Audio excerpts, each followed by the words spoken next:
Hi there, everybody. This is Stephanie Bennett welcoming you back to The Secret Place. I'm so glad you're here.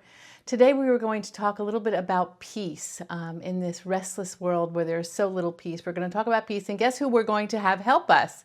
It's Henri Nouwen, Finding My Way Home.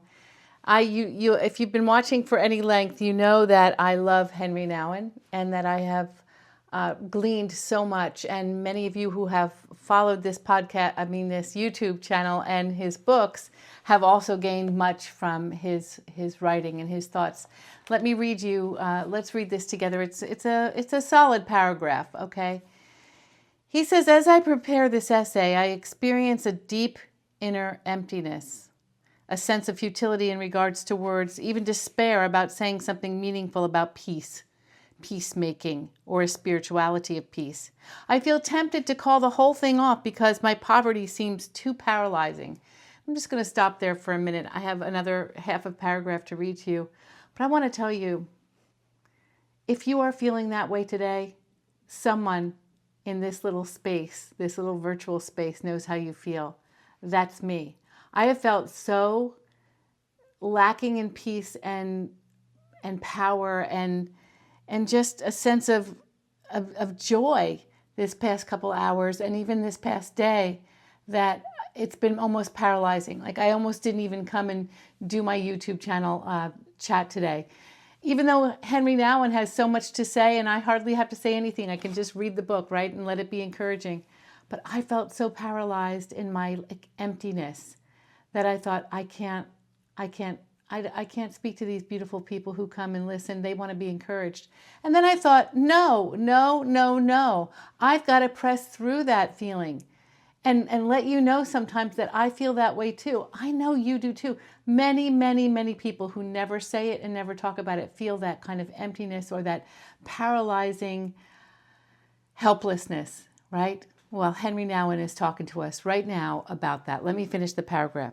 He says, too, I resist these feelings and decide to share my inadequacy, trusting that God does not want me to hide from it or to hide it from you.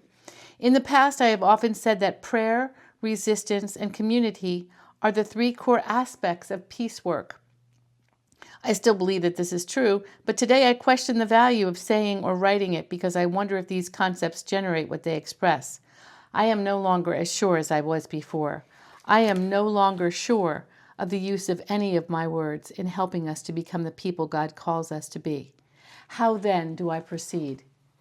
And part of me just wants to take 10 minutes and read you the whole rest of this chapter, but I want to leave that question and I lead with that question and talk to you about it. How then do we proceed? How do we proceed when we don't know who or how to be that which God calls us to be, when we're feeling listless or hopeless or despairing or lost? How do we proceed?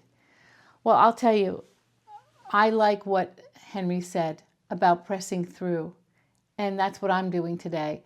I don't have huge reasons to be down or feeling low, but a couple of things hit me. I'm really struggling. I am struggling with a couple of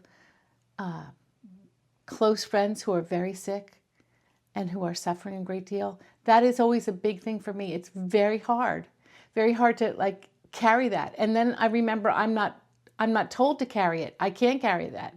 Our own death, our own sickness is something that it's ours, and we have to go to God with it. That doesn't mean that someone can't you can't bring someone a glass of water to refresh them or a meal or something like that. It just means that we're not built to carry those kinds of burdens.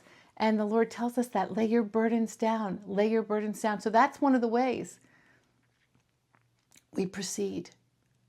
I am blessed today that I have a partner, a husband of many years, who saw my downcast look and came and took my hand and squeezed it and just started praying for me.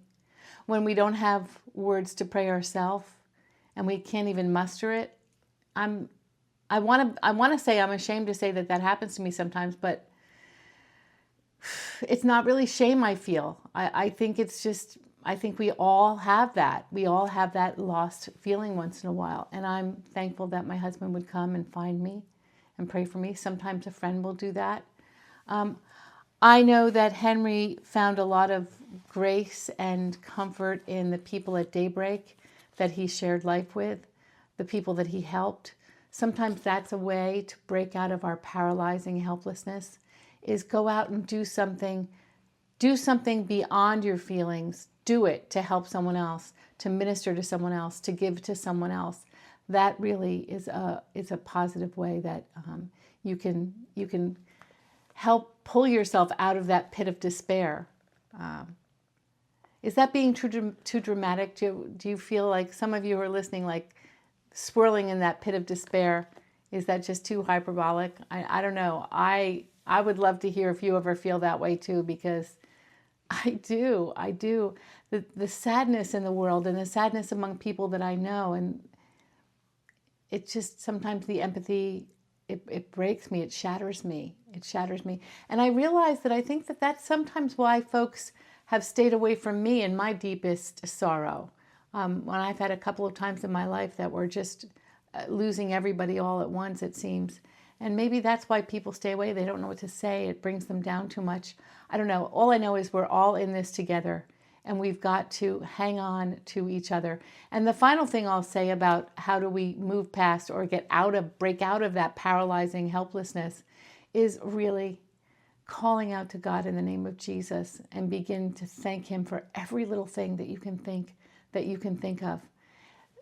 It does something. Thanking God even for the hot water in a shower does something to break through the things that seemingly paralyze us.